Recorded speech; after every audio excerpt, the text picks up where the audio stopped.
বামের গুলো বেরেছে finish বামেটা finish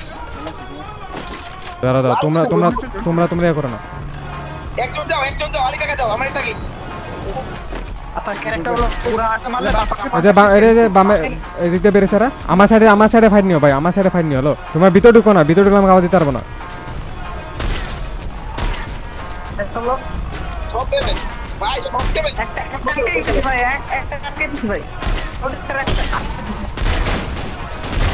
দুটো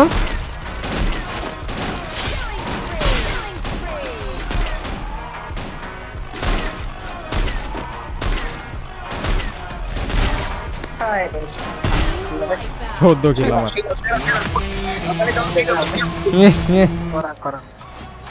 একা একা হোল্ড আপ করছেন বাট রাইট সাইডে লক্ষ্য করলে শাটডাউন হবেন বাট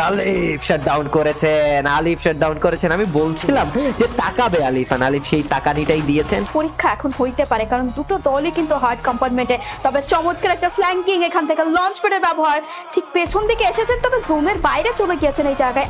আলিফ এইবার কিন্তু বিপদে পড়তে পারেন M590 প্রান্তর এন্ট্রিটা একটু লেট ছিল তবে প্রান্ত কি করছিল আমি জানি না এখান থেকে প্রান্ত এবার এসেছে সামনে আদনানকে এবং প্রথমেই কিন্তু দুজনকে এই মুহূর্তে ধর্ষণ করেছেন লাস্ট প্লেয়ার সার্ভাইভ করে যাবেন এই জায়গায় রেক্সান আবারও কিন্তু সেভিয়ার হতে পারবেন কি রেক্সান তবে সেটি বোধহয় আর সম্ভব নয় এই জায়গায় রেক্সান আবারও কিন্তু সেভিয়ার হতে পারবেন কি রেক্সান তবে সেটি বোধহয় আর সম্ভব নয় আলিফ গেমিং বাইটি সেন্ট no more it's a moment for Bangladesh top 1 and GG for Bangladesh top 1 চমৎকার খেলে গিয়েছেন তারা এই জায়গায় আলিফের ওই স্টেপটা আমার কাছে মনে হয় hats off to the IGL যে কল দিয়েছে যে আলিফকে এই মুহূর্তে পেছনের দিকে যেতে হবে